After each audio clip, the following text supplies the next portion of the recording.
Mintalah rahmat-Nya untuk memiliki hati seperti hati Allah, hati yang dibuat dalam rupa Allah, yang ikut merasa sakit ketika menyaksikan orang lain menderita, lemah dan tak berdaya. Saatnya kita menyadari bahwa Allah bersedih dalam hatinya ketika Dia melihat malapetaka yang menimpa manusia. Saatnya kita menyadari bahwa buah roh dunia semakin gencar, ingin menghancurkan karya Allah bagi manusia. Shalom jemaat yang dikasihi oleh Tuhan kita Yesus Kristus, secara khusus jemaat GBKP Klasis Jakarta Kalimantan dimanapun Anda berada. Berjumpa lagi dalam program Sapaan Teduh. Sebelum kita mendengarkan kebenaran firman Tuhan, mari kita bersatu di dalam doa. Mari kita berdoa. Bapa Maha Baik, kami bersyukur, berterima kasih atas berkat-Mu di dalam kehidupan kami. Sebentar kami akan mendengarkan kebenaran-Mu, kebenaran firman-Mu yang disampaikan oleh hamba-Mu. Kiranya kami boleh dengan rendah hati mendengarkannya, dan boleh kami pakai firman-Mu ini di dalam kehidupan kami. Berfirmanlah Engkau. Di dalam nama Yesus Kristus kami berdoa. Amin. Saudara-saudari yang terkasih dalam nama Tuhan kita Yesus Kristus, firman Tuhan yang menyapa kita di pagi hari yang indah ini pada Sapaan Teduh kali ini diambil dari 1 Yohanes 2 ayat yang ke-29. 1 Yohanes 2 ayat 29, demikianlah firman Tuhan. Jikalau kamu tahu bahwa Ia adalah benar, kamu harus tahu juga bahwa setiap orang yang berbuat kebenaran lahir daripadanya. Sampai sedemikian jauh pembacaan firman bagi kita pada kesempatan kali ini. Salam jemaat Tuhan dimanapun Anda berada, mjojua, salam sehat, tetap semangat bagi kita semuanya. Bapak Ibu saudara-saudari yang terkasih dalam nama Kristus Yesus Tuhan kita, renungan yang sampai kepada kita pada pagi hari ini, pada kesempatan kali ini yang saya bacakan dari 1 Yohanes 2 ayat yang ke-29. Kalau kita baca lagi ke atas perikopnya, ini bercerita ataupun berkenaan tentang antikristus ya. Bagaimana orang-orang yang tidak percaya akan keberadaan Kristus di dalam dunia ini, bagaimana mungkin ada Kristus, bagaimana mungkin Allah bisa menjadi manusia di dalam kehidupan ini. Dan itu yang menjadi perhatian, menjadi tekanan ataupun menjadi pembicaraan inti di dalam surat 1 Yohanes yang dituliskan oleh Rasul Yohanes ini. Saudara-saudari yang terkasih dalam nama Kristus Yesus, kalau kita bahas dari beberapa kalimat-kalimat atau beberapa kata di 1 Yohanes 2 ayat yang ke-29 ini, kalau kamu tahu bahwa Ia adalah benar, yang dikatakan adalah Yesus Kristus adalah benar, yang merupakan Allah itu sendiri. Yesus Kristus adalah pribadi Allah Tritunggal yang kedua. Bukan berarti mengatakan Allah itu tiga, tapi Yesus Kristus adalah pribadi Allah yang kedua. Allah tetap satu dalam tiga pribadi. Kira-kira begitu. Kalau kamu tahu bahwa Ia benar, kamu juga harus tahu bahwa setiap orang yang berbuat kebenaran lahir daripadanya.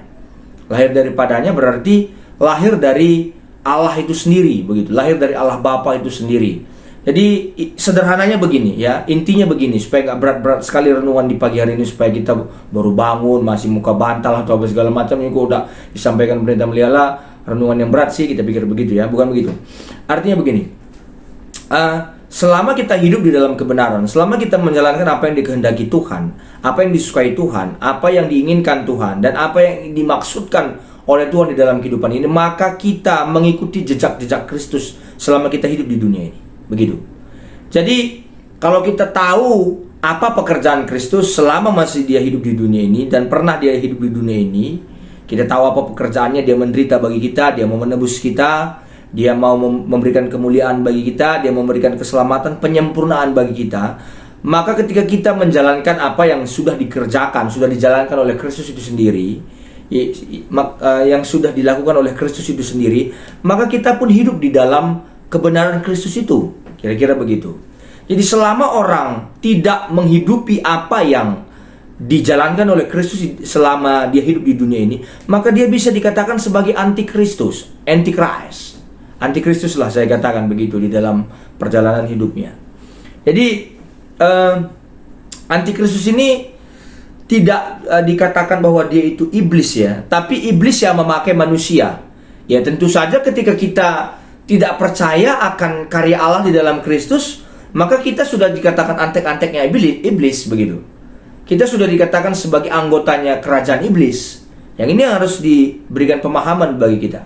Sering sekali, ini penekanannya, sering sekali dalam hal pengusiran setan, kita sering mengatakan, keluarlah kau setan dari tubuhnya, kita bilang begitu.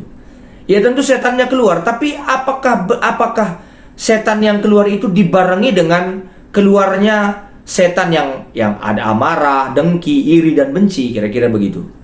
Mungkin ya, mungkin setannya keluar, tapi amarah yang merupakan karakter setan tadi, secara bentuk ya, secara fisik mungkin setannya keluar, tapi secara karakter, secara sifat ya, amarah, iri hati, dengki, dan segala macam lah semua, dan semua saudaranya itu masih ada di dalam diri kita begitu. Dan ketika itu masih ada di dalam diri kita, maka kita tidak hidup di dalam kebenaran. Dan ini yang mau ditekankan dalam kesempatan kali ini, dalam renungan kali ini adalah bagaimana perjuangan kita untuk tetap hidup di dalam kebenaran Kristus di dalam hidup ini. Sering sekali kita sering mengatakan, keluarlah kau setan. Setannya keluar, tapi apakah amarah, dendam, dengki, iri hati, dan segala macam itu, cemberut misalnya, tidak keluar dari dalam diri kita, masih ada, melekat di dalam diri kita. Dan itu bisa dikatakan sebagai antikristus, saudara-saudari dalam nama Tuhan Yesus Kristus. Kalau kita berani mengatakan bahwa hidup kita adalah hidup yang sudah ditebus oleh Kristus, maka kita harus berani untuk menjalani hidup seperti yang dilakukan oleh Kristus, berupaya, berproses. Kira-kira begitu. Jadi hidup yang dikuasai oleh Kristus berarti hidup yang menjalankan kehendak Bapa, kehendak Allah di dalam kehidupan ini. Maka Yesus jelas dikatakan 100% manusia dan 100% Allah. Maksudnya apa? Maksudnya begini, kalau ingin melihat manusia yang melakukan kehendak Allah secara 100%, lihatlah Yesus. Maka Yesus dikatakan 100% manusia. Kalau ingin melihat pekerjaan Allah di dalam dunia ini, ya lihat juga Yesus. Maka dia dikatakan 100% Allah. 100% Allah, 100% manusia. Kira-kira begitu. Jadi artinya ada hal yang komplit di dalam diri Yesus itu sendiri. Dia sempurna sebagai manusia, dia sempurna sebagai Allah.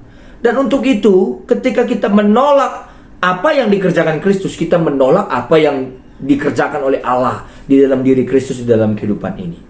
Jadi tidak ada alasan kita mengatakan bahwa Kristus itu direndahkan. Kristus itu juga Allah, ya. Kristus itu juga Allah yang memberikan penyataan sempurna, wahyu sempurna di dalam kehidupan kita, saudara-saudari, dalam nama Yesus Kristus Tuhan kita dan Juru Selamat kita. Jadi artinya kalau kita berbicara dari kesempatan kali ini, yang saya katakan tadi tentang antikristus. Antikristus ini hanya terdapat di dalam surat-surat Yohanes. Berketepatan yang kita bahas dalam renungan kita kali ini, ya. Artinya kata anti ini menandakan perlawanan terhadap karya Allah di dalam Kristus. Bahkan melulu tuntutan palsu. Arti Kristus itu menentang Kristus, bukan menuntut dirinya adalah Kristus. Jadi dia bukan menuntut dirinya untuk jadi Kristus, tapi dia tidak percaya kepada Kristus. Ya. Banyak orang memang tidak akan berani untuk menggantikan Kristus. Tidak akan berani, semua orang tidak akan berani. Saya yakin semua orang tidak akan berani. Tapi dia tidak percaya kepada Kristus. Itu sudah dikatakan dia melawan Kristus, melawan kebenaran Allah di dalam kehidupan ini. Saya ingin mau katakan dalam kesempatan kali ini, kenapa ini ditekankan supaya kita tidak antikristus seperti ini.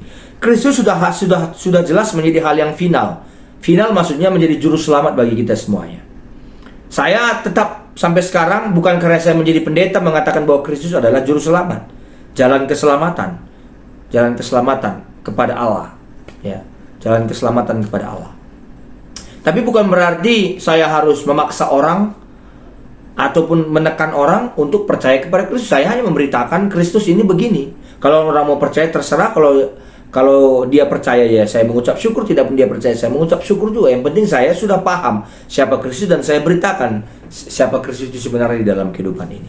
Jadi dalam kesempatan kali ini yang mau saya katakan, yang mau kita katakan saudara-saudara terkasih dalam nama Yesus Kristus, kalau kita tahu bahwa ia adalah benar, kita juga harus tahu bahwa setiap orang yang berbuat kebenaran itu adalah produknya Allah, lahir dari Allah, begitu, lahir dari Allah. Kenapa hanya Kristus yang tak bercacat, yang sempurna, ya? Karena Dia adalah Allah itu sendiri, karena Dia adalah kebaikan itu sendiri. Maka kita harus hidup di dalamnya. Mari tetap hidup di dalam kebenaran Kristus di dalam kehidupan kita. Amin, kita berdoa. Bapa di sorga, kami bersyukur atas kebaikan-Mu di dalam kehidupan kami yang membimbing kami, menuntun kami senantiasa. Agar kami hidup di dalam kebenaran firman-Mu, firman yang hidup yang bernama Yesus Kristus. Kami berdoa untuk semua jemaat yang boleh mendengarkan firman Tuhan pada kesempatan kali ini, kiranya boleh tetap berjalan di dalam kebenaran Tuhan, supaya mereka tetap menjadi pengikut Kristus yang setia, yang sabar dalam menjalani kehidupan imannya. Kami juga berdoa buat GBKP Rungun Klender, Tuhan juga berkati jemaatnya dimanapun berada. Kiranya mereka mendapatkan limpahan berkat Tuhan, kesehatan dan iman yang teguh. Keluarga pendeta Epilida Beruginting dan Naras dan juga anak-anak, Tuhan juga berkati. Kiranya pelayanan yang mereka kerjakan boleh pelayanan yang maksimal, pelayanan prima. Tuhan berikan rezeki, kesehatan dan iman yang teguh. Pertudiakan emeritus kami, Tuhan juga berkati semuanya supaya boleh melayani dengan baik. Terima kasih ya Bapa atas semua kebaikan-Mu dalam hidup kami.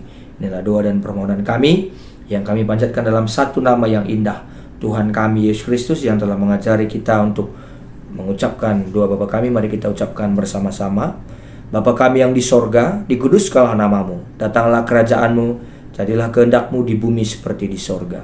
Berikanlah kami pada hari ini makanan kami yang secukupnya, dan ampunilah kami akan kesalahan kami, seperti kami juga mengampuni orang yang bersalah kepada kami. Dan janganlah membawa kami ke dalam pencobaan, tetapi lepaskanlah kami daripada yang jahat, karena Engkaulah yang mempunyai kerajaan dan kuasa dan kemuliaan sampai selama-lamanya. Amin.